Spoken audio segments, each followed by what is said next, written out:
totally different.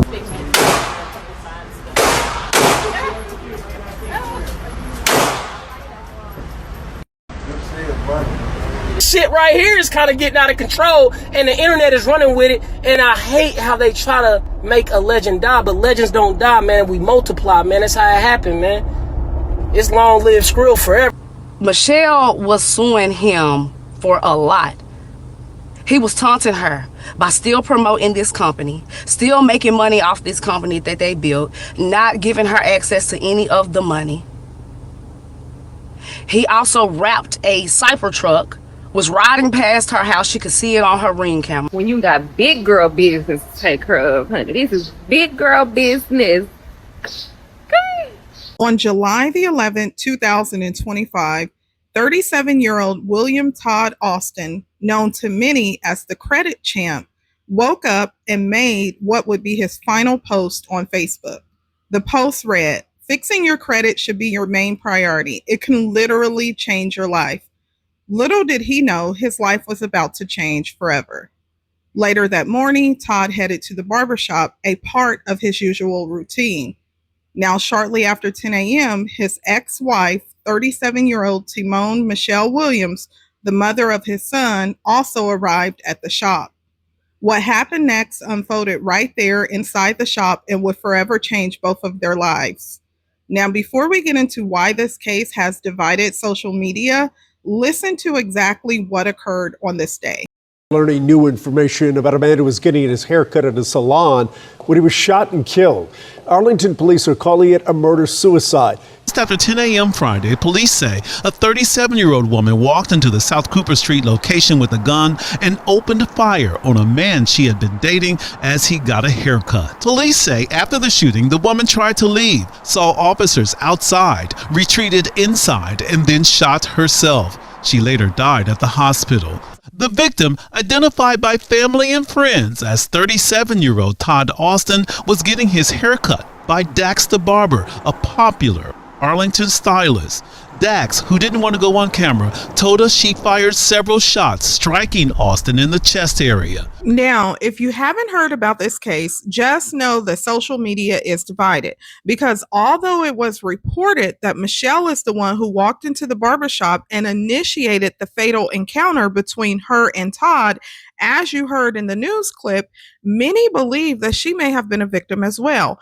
Drop your comments below and let me know, what are your thoughts about this? Now, after the incident, as you heard, Michelle attempted to flee, but when she reached the exit and saw police, she turned around, went back inside, and tragically took her own life.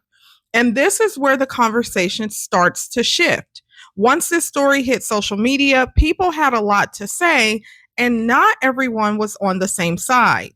You see, just months before this incident, Todd had reportedly been arrested for stalking Michelle. And some believe that Michelle may have finally snapped after everything she went through with Todd. Now, of course, we'll dive deeper into their relationship later, but here is what social media has to say about the case. Okay, so one social media user posted, really we'll get into it with the whole Facebook about Todd Austin. Stop speaking on stuff y'all know nothing about. That lady was really mentally unstable. And of course, she was referring to Michelle. Now, someone else made a post and they said this Todd Austin situation is wild. A man with 9 kids, over $200,000 behind in child support, scamming women out their businesses, reversing mortgage payments, and using fake names, and still had the nerve to act like a boss. He left one woman homeless, used another's card to rent a Lambo, and told one baby mama forget her and the baby before using her info to file fraud charges. Now he's gone unalived at the barbershop by one of the very women he manipulated. Now, after hearing this, what are you guys' thoughts so far about the case? Now, before we hear from Michelle and Todd's friends, I'm going to lay some foundation here so that you're familiar with their relationship background. Now, to really understand why this case has divided so many people, we need to take a look back at the relationship between Michelle and Todd.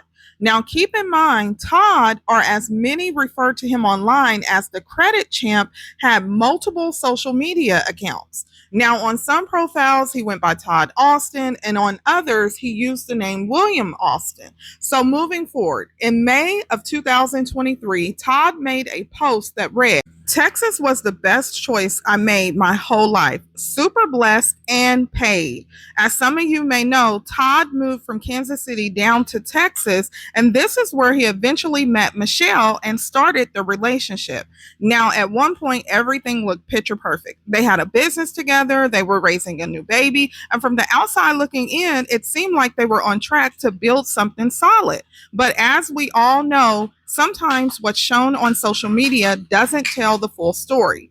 Credit Champs, the business they built together and that many say boosted their public image, was also reportedly at the center of their divorce, which we'll get into later. So while Todd seemed genuinely happy about his move to Texas, even calling it the best decision of his life, things would take a heartbreaking turn. Now, back in 2021, he posted, Kansas City women are different. Do not have kids by them. But just 2 years later, after settling into Texas and starting a new life, he had a child with a woman from Texas, and that same woman, the mother of his child, would be the one to end his life in the very city he praised. But Todd wasn't the only one celebrating happiness online. Michelle also appeared overwhelmed with gratitude during this time. In 2022, just before sharing her maternity photos, she made a post that read, I am so overwhelmed with how God just keeps on blessing me when I look back over my life and what he brought me through. I can't believe he thought this much of little old me, blessed and highly favored. Now, she seemed genuinely happy about the new chapter ahead, and this wouldn't be the only post reflecting that energy.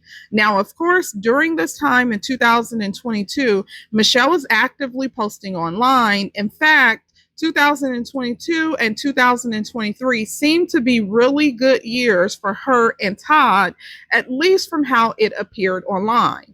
She would frequently share Todd's other business ventures as well as highlight her own. And in 2022, she even posted the baby shower, anticipating the arrival of their son that they would later welcome together. And as many of you may be wondering, Todd and Michelle only share one child together. Todd had other children from previous relationships, and Michelle had one older son before their relationship began.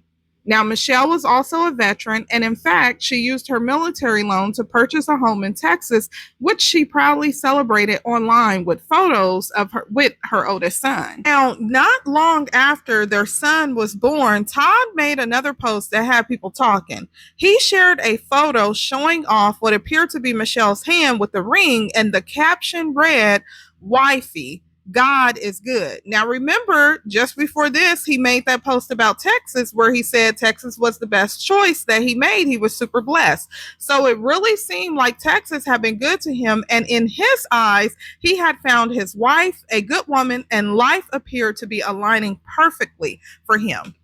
Now, after this, it appears that him and Michelle continued their business ventures together. Michelle, of course, was online. She was actively promoting Credit Champs, a business that her and Todd had together. Now, they also were online posting photos of their son. They were taking trips together, going on vacation. So life appeared to be good for both of them.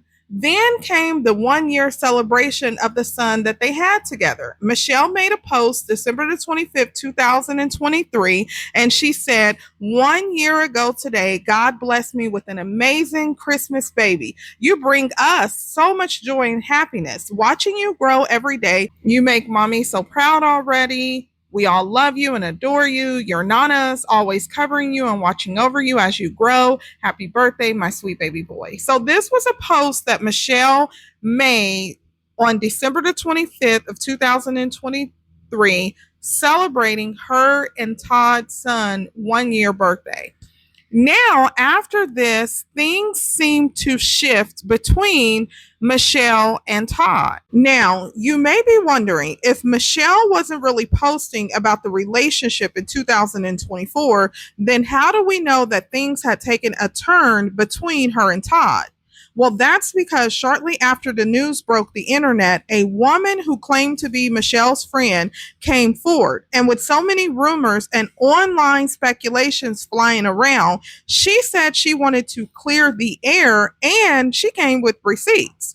This woman didn't just speak out, she backed up her claims with evidence. Divorce documents, a restraining order filed by Michelle, and even a video allegedly showing Todd violating that restraining order by showing up at Michelle's home. But here's where things get even messier. Turns out the same woman defending Michelle had a complicated past with Todd herself. She had previously been involved with him, and she even filed a lawsuit against him. And according to one of Todd's own friends, who we will get to later, he came forward and exposed her for also having a relationship with Todd. Okay, I'm here to tell the story of Michelle and Todd to clear the false narratives. He did not give her HIV. He was not cheating on her at the time of the murder-suicide. In fact, they haven't even been together in over a year. Yeah, Michelle came from nothing. She built herself up as a veteran, as a successful business owner. Her knowledge, the things that she knew in order to get money to take care of her kids as a single mother. When she met Todd, Todd was living downtown Dallas under a CPN number.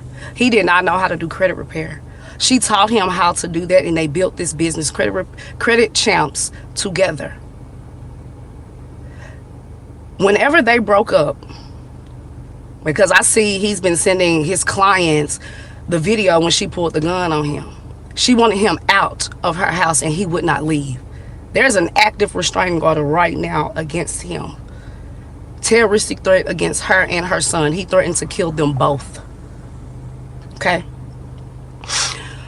Todd reversed all of Michelle's mortgage payments up to I think 18 months, probably more, to the point where she was about to lose her home. How he did this is because they have a joint bank account. He removed her off of the bank. I don't even know how he could have even did this, but he removed her name off the bank because she had no access. He created a new email for everything to go to, not the email that they had. Michelle went to Vegas one weekend and she came back and all her money was gone. Now, could you imagine having $250,000 or even $500,000 in your bank account and now it's zero? You can't pay your mortgage, you can't take care of your kids, he's threatening you, he's not giving you nothing for your kid, okay? Michelle had several cases against this man, okay? Me, as well, had a lawsuit that I just won and got paid off a day before the murder-suicide. Michelle was suing him for a lot. He was taunting her by still promoting this company, still making money off this company that they built, not giving her access to any of the money. He also wrapped a cipher truck, was riding past her house. She could see it on her Ring camera. He was taunting her. She was so full of debt. She was about to lose her home. The air went out in her Tesla. It was just a lot of stuff going on, and she had $0 to deal with her situation. She reached out to family. She reached out to people to help her, and only a handful of us helped her, okay? So with all this stuff that y'all got going on about he gave her HIV or she was cheating and it's more dick out there, it had nothing to do with that. That man stole her whole life and he flaunted it in her face. Todd also took her $10,000 settlement payment that she got from the military. When he got access to her phone, he drained her personal account, locked her out of her business accounts, wouldn't help her with her son. So all of this stuff, I just want to clear the false narrative. He is not who you think he was. And I'm not justifying anything that she done, but I understand.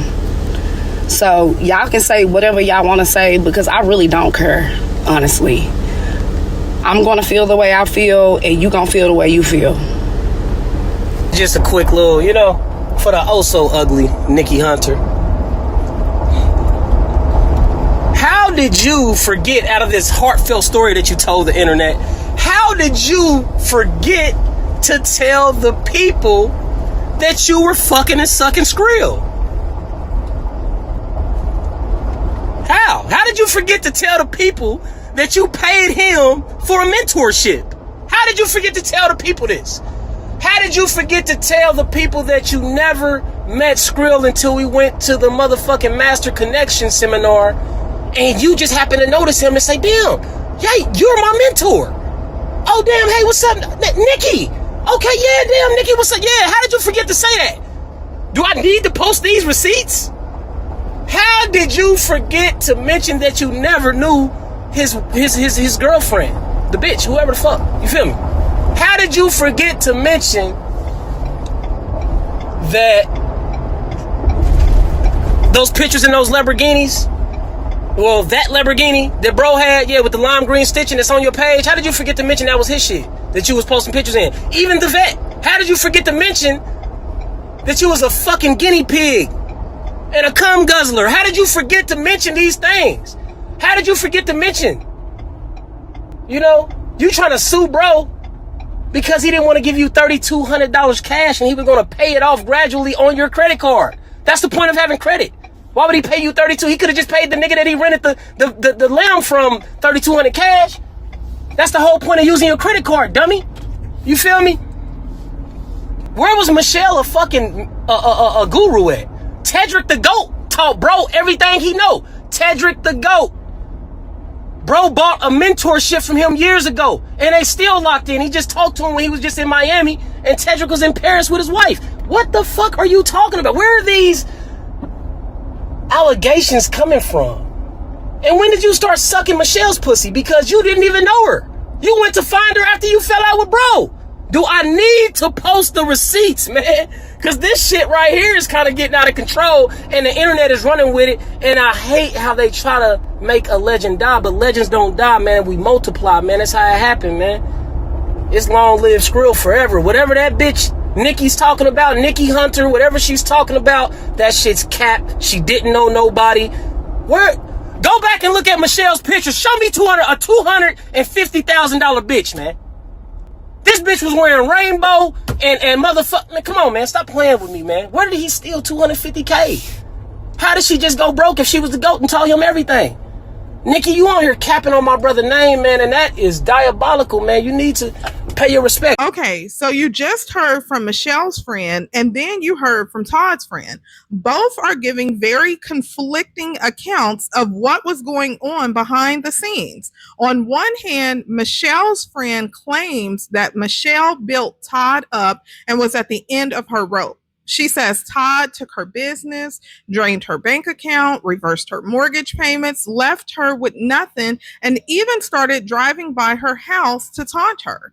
But on the other hand, Todd's friend paints a completely different picture. He claims Michelle didn't have any money, was wearing rainbow clothing, and that her friend's versions of event doesn't match what he saw, and he calls her out for having a relationship with Todd. Now, keep in mind, all of this is alleged. We were not there, but Michelle's friend did provide some receipts to support her claims. Still, after she told her story, a lot of people online started calling her out. One of the text messages she shared between her and Michelle raised eyebrows. In that message, Michelle said, "It's all good. I'm his only baby mama from Texas. He done messed around and is about to find out how we get down. He know it's coming too. Trust me." He kept saying, "I'm so glad my apartment got security. He know I will actually unalive him in real life." Now, that message had people questioning the nature of their friendship. Some felt if she really knew how deep things had gotten between Todd and Michelle, maybe she should have stepped in and tried to help Michelle in a different way. But many felt like even if she would have stepped in, it may not have prevented the tragedy. Tell me, what are your thoughts about that? Now, after going public with this, Michelle's family did leave her messages to thank her for telling Michelle's story. They said, "Thank you for telling my cousin's story." Another one of Michelle's family members said, "Appreciate you clearing that up for my little cousin. I was sick of hearing and reading all the assumptions and false statements from people up on both sides." And he said, "It's unfortunate for her and the kids." Now, before we dive into this restraining order filed in 2025, if you haven't already done so, please make sure to like this video and drop a comment below. I really want to hear you guys' thoughts on this case. Now, in front of your screen, you have this screenshot of the restraining order that Michelle's friend uploaded. Now, Michelle's friend said, "Active restraining order that you can pull up online." So this is public record. I'm not showing anything that shouldn't be shown here on YouTube. You just need to know the real name. Now, it does state here, it lists that Michelle had filed a restraining order. It was for Michelle, and it was on behalf of her son that she had outside of the relationship with Todd and the son that they shared together. And of course, Todd's name is listed. This was filed on March the 6th, 2025, and it was active as of the date that she pulled it, right? So this was a protective order, and it was in the family practice. So this is what her friend posted to say things had obviously taken a turn for Michelle and Todd. Then, after the restraining order was filed on March the 6th, 2025, the protective order, you see Todd allegedly had violated that protective order, and he ended up being arrested. Now, this is a video that I'm going to play, and it starts a little slow.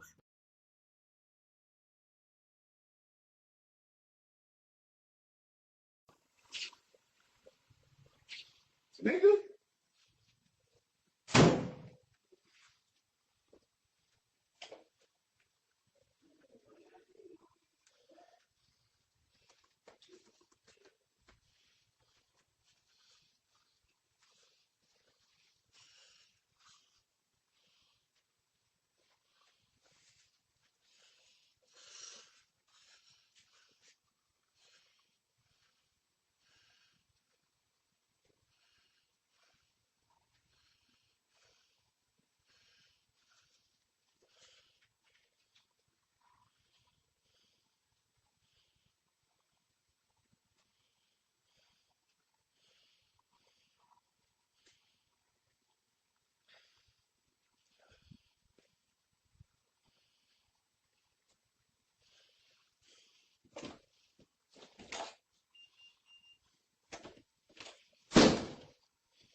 Motherfucker wanna fucking pop me. Shit. You gonna take the pole? You gonna take the pole off the door? You stay, motherfucker. What are you mad at for? Ain't no motherfucking code the same. What the code? Ain't shit. Why the code ain't working? Why the fucking code ain't working? Todd, look at this. Watch this. Why the code ain't working? Watch this. Why the code ain't working? Please calm down. Why the fucking code ain't working? Ain't no code fucking working. She changed the motherfucker. She changed it.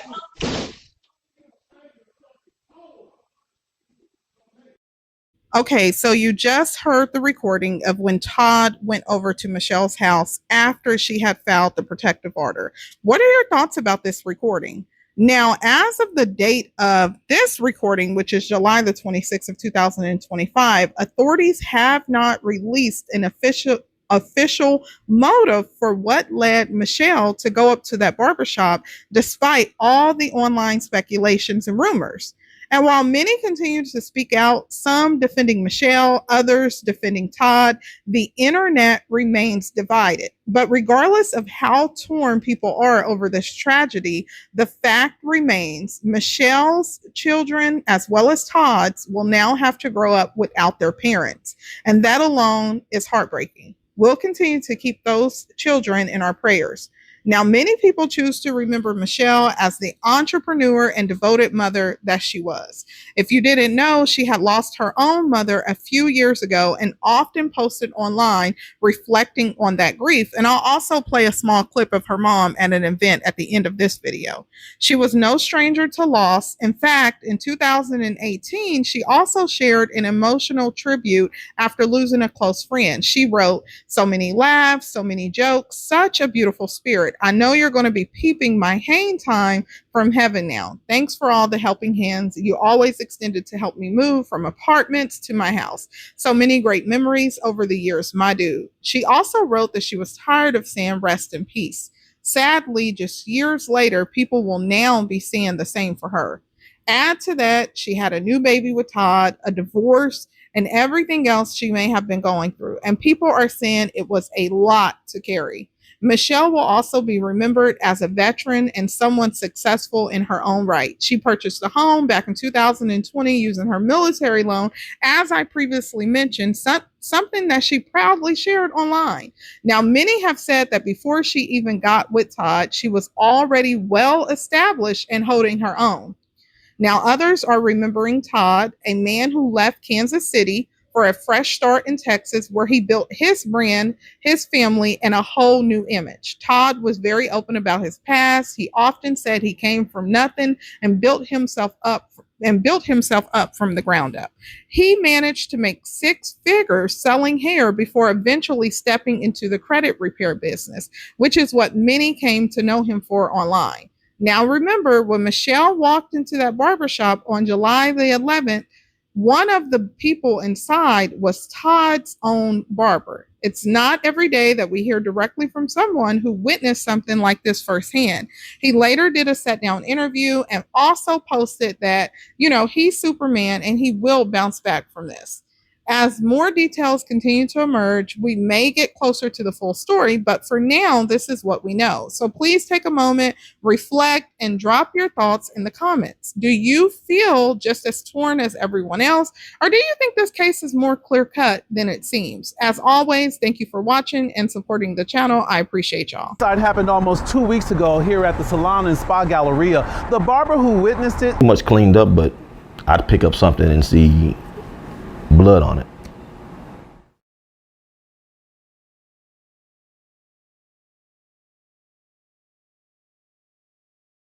Well, first of all, Dax, tell me, what made you want to become a barber? How did that happen?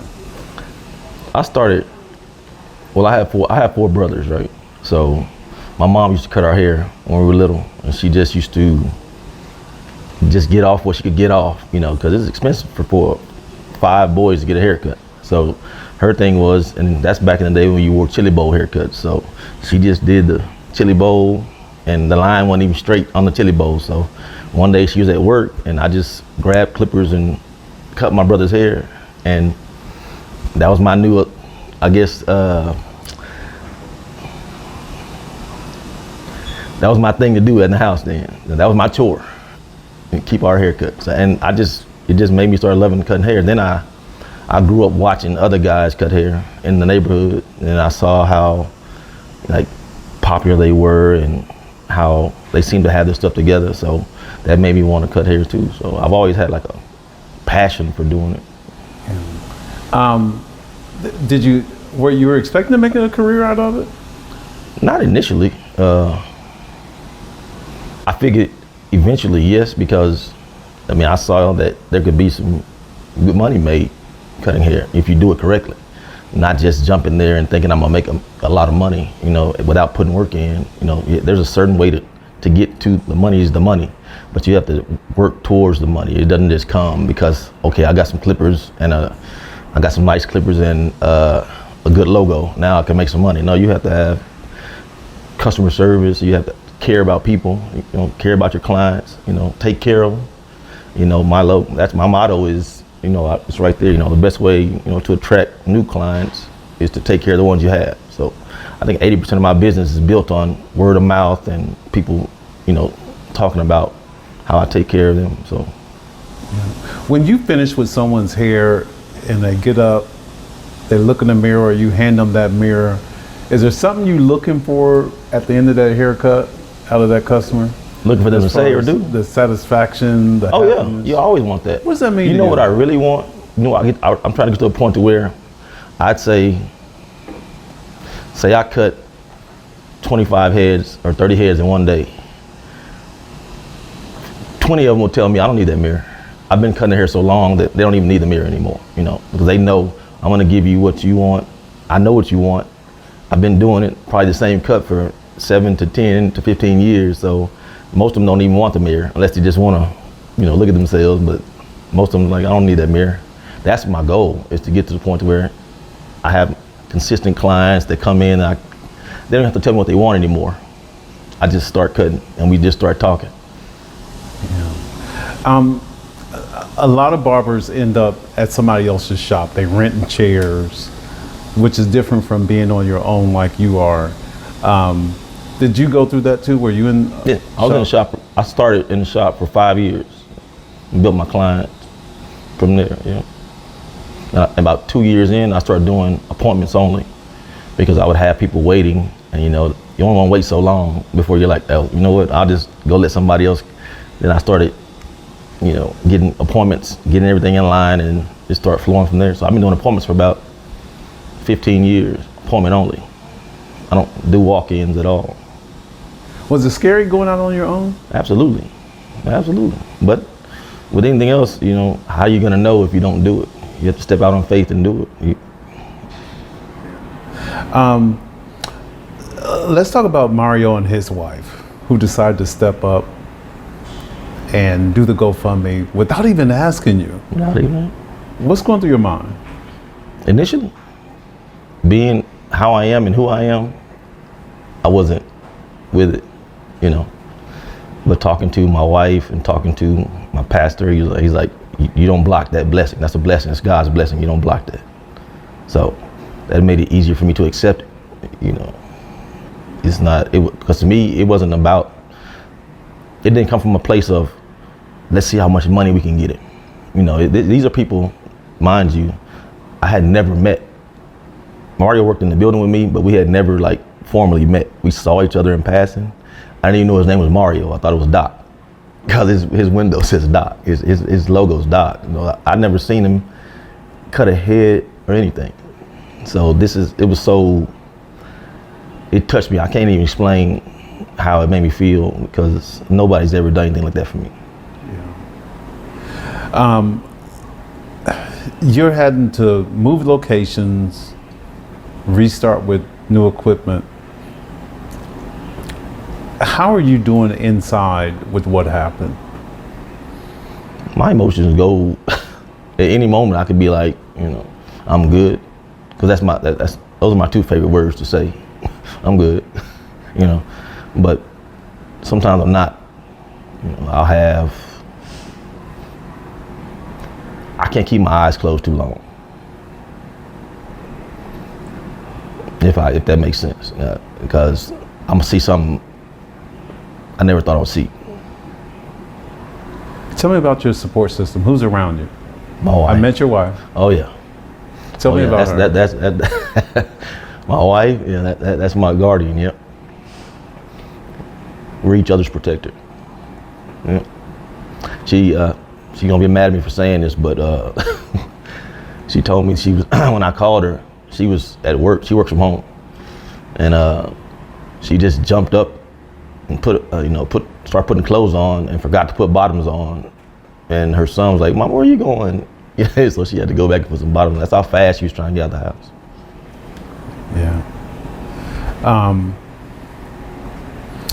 I looked over the GoFundMe. There are people donating who have never gotten a haircut from you, haven't even met you. How does that make you feel?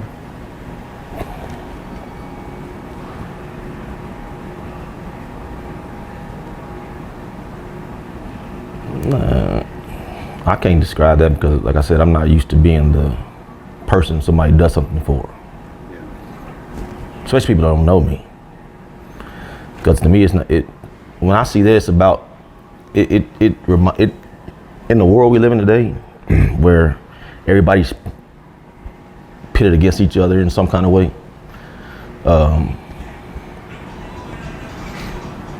You get people who genuinely, it shows they genuinely care about not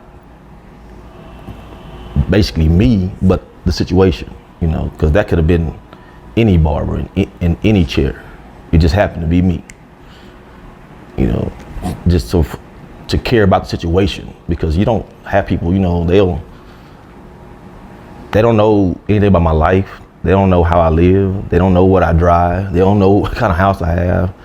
To have a mentality of, oh, he's all right, you know, because some people look at that and that'll shy them away from what it's really about, which is someone who doesn't even know me decided to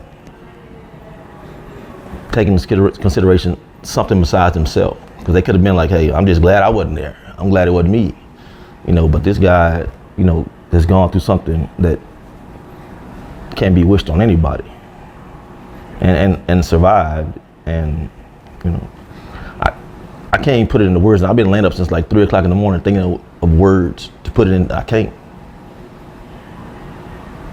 because it's not like I have an example, because I don't have an example of it.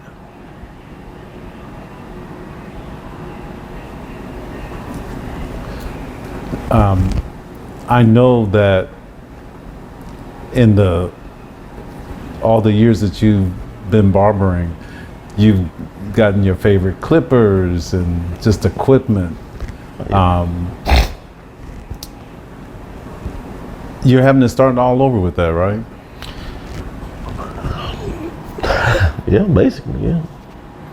Because there were things that I thought I might be able to go salvage, per se. And when I went back in my suite days later, when I was able to go back in there and see what I could salvage, you know, I'm thinking it was, you know, it was pretty much cleaned up, but I'd pick up something and see blood on it and get freaked out, you know. So I'm like, I don't want none of it now, you know. I don't want to one day be over here trying to get over this whole thing and then pick up something I brought from the other place and there's blood on it. Yeah. Because it wasn't nice. Dax, you know, I see the scripture over your door. With God, all things are possible. Do you ever ask, okay, God, why did I go through this? Why am I going through this? Yeah. Who wouldn't?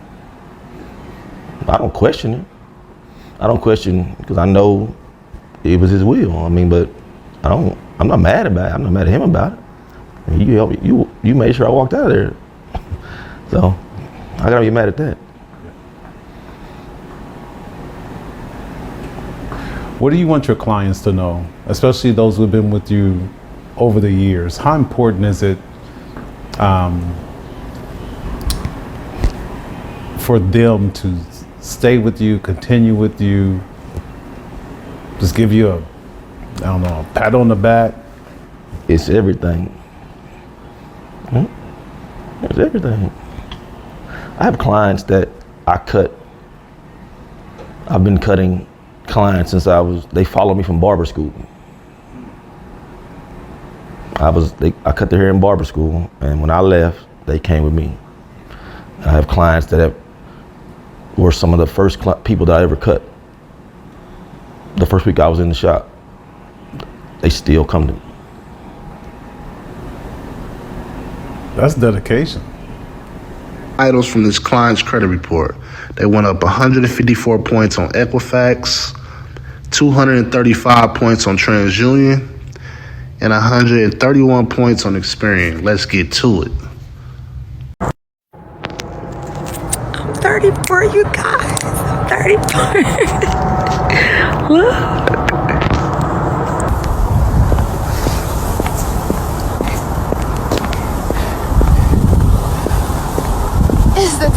me? It's the Tesla for me. It's the Tesla for me.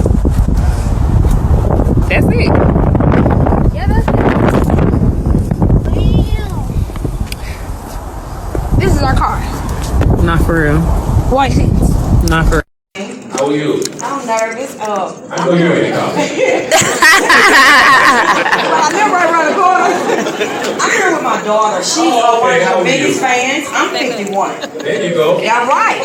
I'm here with my daughter. She's one of your biggest fans, and I really have to say, Supporters. I don't like the word, man. Supporters. okay, hey, absolutely. And I recently just started following you because every morning she listens to you. And she bought your book yesterday. Thank you. And she left work early to come down here. Yes, I'll sign it. The book side. Thank you. That's She's all not I with the want. police department, is she? No. Okay. Thank you, Charlamagne.